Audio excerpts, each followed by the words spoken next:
Bonjour à toutes et à tous pour ce troisième épisode, si l'on peut dire, de la vie et des enseignements de Rabbi Nachman de Breslev.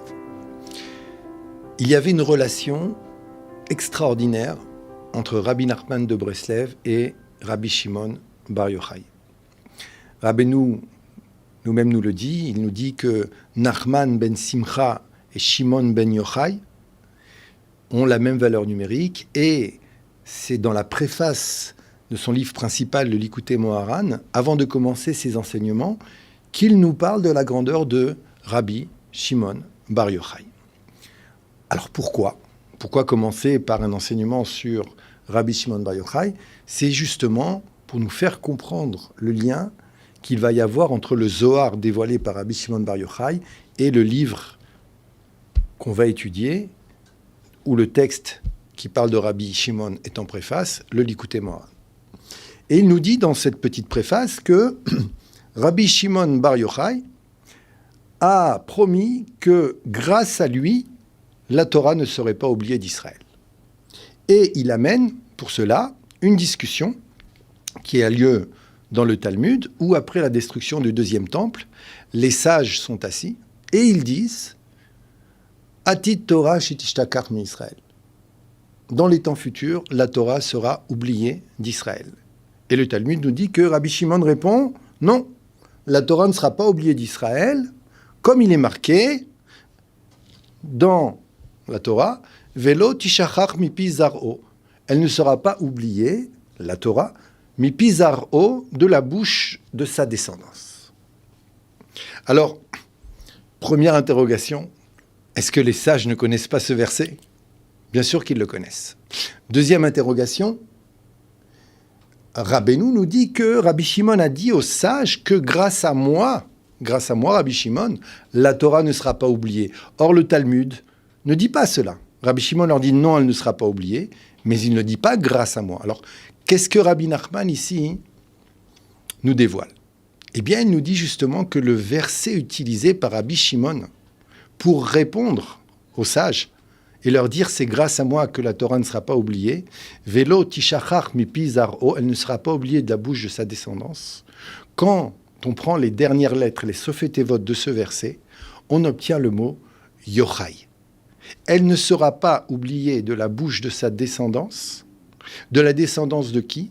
De la descendance du sage dont le nom est en allusion dans les dernières lettres du verset, Velo tishachar mipi zar'o, c'est-à-dire de la descendance de Yochai, c'est-à-dire Rabbi Shimon Bar Yochai, grâce à qui la Torah ne sera pas oubliée. Et donc, lorsqu'il leur a donné ce verset, en allusion, il leur a fait comprendre, c'est grâce à moi, qui suis la descendance de Yochai, que la Torah ne sera pas oubliée.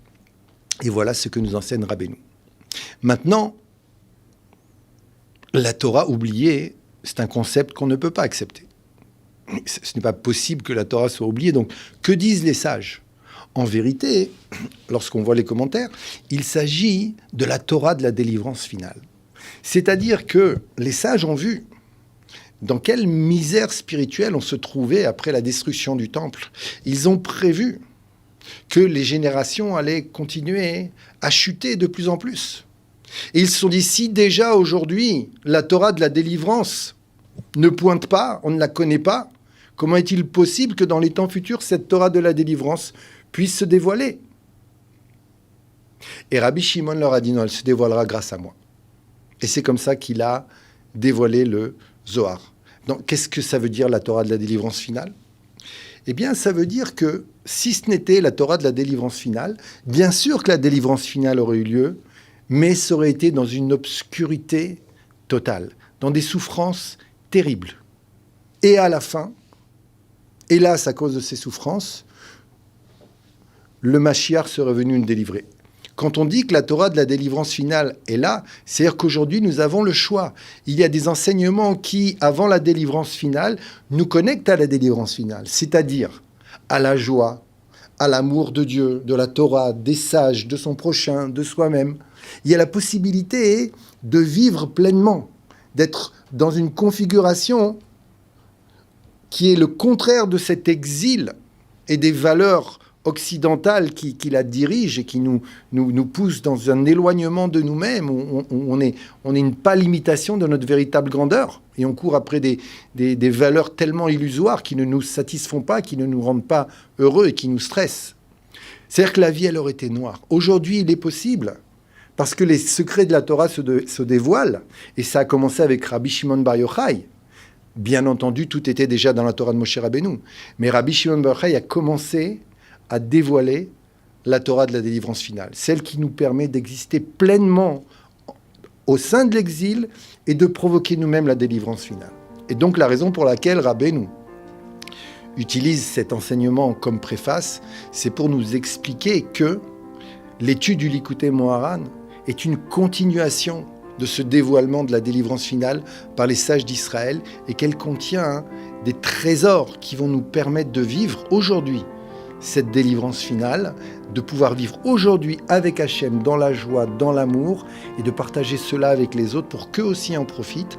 C'est d'ailleurs la raison pour laquelle Rabbeinu a dit, lorsque le Likutei Moharan est sorti, maintenant que mon livre est sorti, Atralta de Geoula Itril, la délivrance finale a commencé. Je vous dis au prochain épisode.